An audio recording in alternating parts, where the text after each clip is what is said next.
So what is up, guys? Nick here, helping you to master your technology. 2017 iPad Pro versus 2019 iPad Air, or iPad Air 3 third generation over here. And many people are asking me, Nick, go ahead and do this comparison. Well, here it is. The first thing I noticed when I seen this new guy over here is, wow, Apple, you did it again. You made a product that looks rather boring, rather similar to the last edition, but you did something that made me happy, and I think a lot of people happy. That is decrease the price. But when you decrease the price, you also lose some things, and that's what we're gonna find out in this video today. But you also gain things because, after all, it is a later generation product. Like, it's from 2019, it's from 2017. Design, let's go there first because we don't got more time to waste. So design on these guys right here. I mean, if you look at it on the front, you're gonna be like, I don't know which one it is. I actually could have started this video by saying, look guys, compare which one is which. Is this one the iPad Pro or is this one the iPad Pro?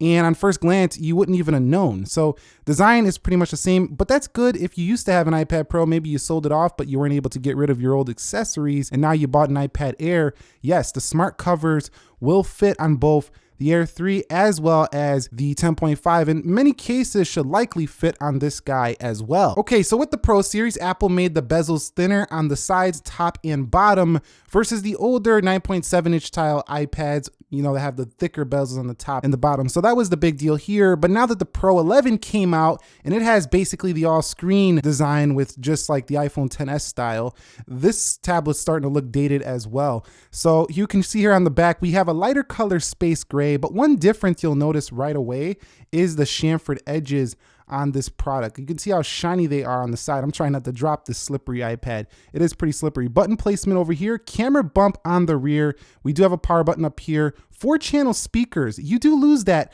for the design on the iPad Air 3 or 2019 version. Now you do have matte edges all along the side, smart connector in the same location. At the top, there's no speakers. And then we have the volume markers right here, power button. And then we have a camera right there, which is a downgrade. We'll talk about that later in the camera portion. There's your stereo speakers and your lightning port, no USB-C. So the downgrades on the design are, you don't have a flash no more, which is not that cool. You don't have speakers on the top and the bottom, just on the bottom here. But other than that, they're about the same feeling tablet. They both have smart connectors, but no magnets to put your Apple Pencil. So sorry, if you wanted to hold this, you're gonna have to get a case to do so. Now, in terms of displays, here is a big difference. We have a 120 hertz display, which is silky smooth, the ProMotion display over here. That's one thing you might be asking, does it really make a difference? And I would say yes and no. Yes, in that if you're paying attention to it, it does make a difference. If you're comparing it side by side, you can definitely see where the differences do lie. Now, it's mostly just in kind of like when you're scrolling. If you're really looking at it, you'll see it. But opening applications, also the animations tend to look smoother a lot of the time. So it doesn't make any difference in video. So let's say you're watching an iPad video, for example, on the Nick Ackerman channel. You can see right here in video, ProMotion, no ProMotion, it doesn't matter at all. You're gonna be watching the video and you're not gonna care about that whatsoever. It's mostly a scrolling and a pinch to zooming kind of thing where that really matters. Also in games, if you play a lot of games and you want them to look super smooth, gamers, you want the ProMotion. So the Apple Pencil first generation comes to both tablets, or it was already on the 2017, comes to the iPad Air 3, and it's not second gen. I don't really care. There's plenty of cases you can get that will hold this thing just fine. I don't like the way it's designed, how it goes in the bottom. It's like sticking out of the iPad here, but it charges very fast, works very well. It doesn't look quite as smooth as writing on the 60 hertz as the 120 hertz ProMotion, but it's still very useful and can be very practical, especially if you're gonna video edit on your iPad Air 3, or if you're gonna be doing sketches like I'm doing right here. So I'm just making a little rough sketch of an iMac. I'm gonna try to draw a little Apple logo right there. And if you draw on it, like I say, if you're not comparing it side by side, I'm gonna draw a little bit of bezel action right here because the iMacs from 2019 still have the bezels all the way around the side. But overall, I think you're gonna be very happy with this Apple Pencil using it on an iPad Air 3, considering that you can get the Apple Pencil, the iPad Air 3, and a keyboard case for probably around the same price as the starting price of an iPad Pro when it first launched. I'm gonna make this section really short because there's no sense in wasting your time Software, it's iOS on both. They both have the same exact usage. I mean, you have the new multitasking tray right here. They both support gestures, docks. They do the same exact thing. This one will be updated longer. That's the only thing you should keep in mind. The A12 Bionic chip in here will make this one be updated longer. So if you're going to keep it, 4 or 5 years, you might run out of updates first on this guy before this one. Considering that this has the A10X, it's going to be a long time before this stops getting software support either. So when it comes to performance, this is an area a lot of people are probably wondering about. This is not a speed test. I don't even have the same applications lined up here, but I've been running games on both of them, and I never had an issue with the iPad Pro 2017. I never was like, I need more performance on a new iPad over here. Even the Pro 11 didn't impress me with its performance over the 2017 iPad Pro, which was already enough.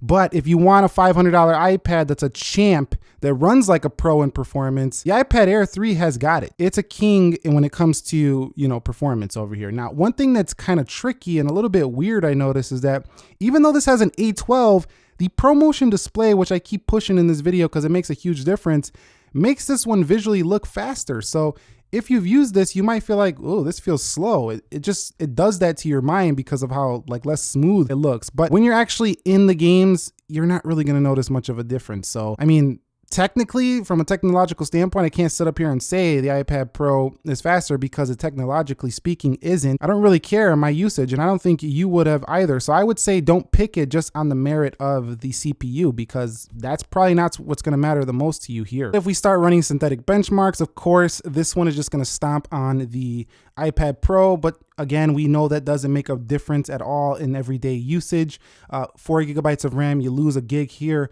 of RAM. So if you're heavy in the multitasking, the Pro is probably still the better device. But if you just want that raw CPU for updates 5 years, you don't want to pay for a Pro device, the Air 3 still got it. I want to quickly discuss the cameras, because if you want to take photos on your iPad, there's no other choice here but the iPad Pro 10.5. Yes, it has a camera bump. Who said there's something wrong with that? Did you? Because I didn't. But if we hit the camera right here, we take a photo. In this bright lighting, I don't care what I'm taking a photo of. Both of them are going to be hard to distinguish the difference. But you can see a lot of grain, a lot of noise in the photos on the iPad Air 3. Definitely not one I would set up, take a video of, and put on YouTube with this one. It's not going to be the best quality unless, it's one of those moments, where it doesn't matter the camera quality. If you care about your camera quality or your photography, the Apple iPad Pro has got this one beat every day of the week. So just go ahead and get the iPad Pro if you do want the best camera. There's just no comparison. This one can't even shoot 4K video. This one can. Now, when it comes to audio quality, again, the iPad Pro just destroys the iPad Air 3. 4 speakers, I don't even need to play a test. It's just totally obvious. You can see 2 at the top, 2 at the bottom. There's no need for a test because it's just so much louder when you have 4. In addition to that, those speakers were not weak on the iPad Pro. If they were weak and then you had 4, that would be a problem, but they were very loud. Don't get me wrong, the iPad Air 3 has some pretty loud speakers for just having 2, and they sound fantastic, but they only fire out one side. This one's more of a stereo effect because it's coming out all 4. It's more of a surround sound effect. So if you prop it up, you're watching a movie, it kind of sounds like it's coming from everywhere, which kind of what you want to do when you're sitting in, a room watching a movie. You want the sound to be great. I think the iPad Pro is a much better experience. Okay, so a couple of things I want to cap this video off by saying. The iPad Air 3 gives us Bluetooth 5.0. So it's a little bit quicker to connect to devices than the Pro 10.5 was. We also do have a cheaper starting price, $499. This was $649 when it started, but you have less color options and they're a little bit duller looking. You have the gold, you have the silver, and the space gray. You had gold, silver, space gray, and rose gold. Apple, why'd you get rid of rose gold? I think a lot of people liked that color. The 7nm chip in here is better than the 10nm, but again, in real world use, iPads perform so well, you're really not going to notice that much unless Apple does something with the later version of iOS 13 that maybe takes advantage of that Apple A12 CPU. We shall see going forward. You lose a gig of RAM, and that pretty much sums it up. I mean, to be quite honest with you, yeah, it's a slightly lighter, but it's not that noticeable. This one's only about 13 grams heavier, so they're not that much different. At the end of the day, now here is just my straight opinion to you guys. Like, this is biased, subjective, whatever you want. This is my opinion. I'm giving it to you straight right now.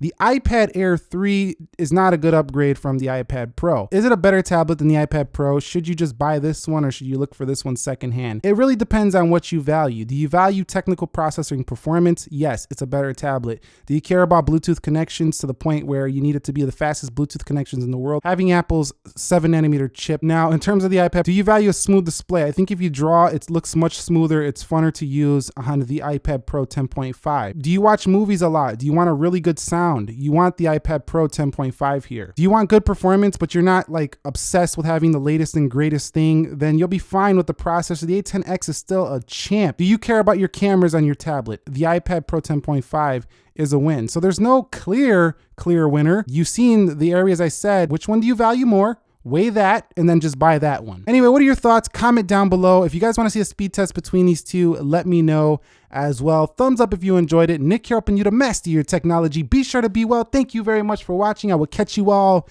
in the next episode. Be sure to be well and peace.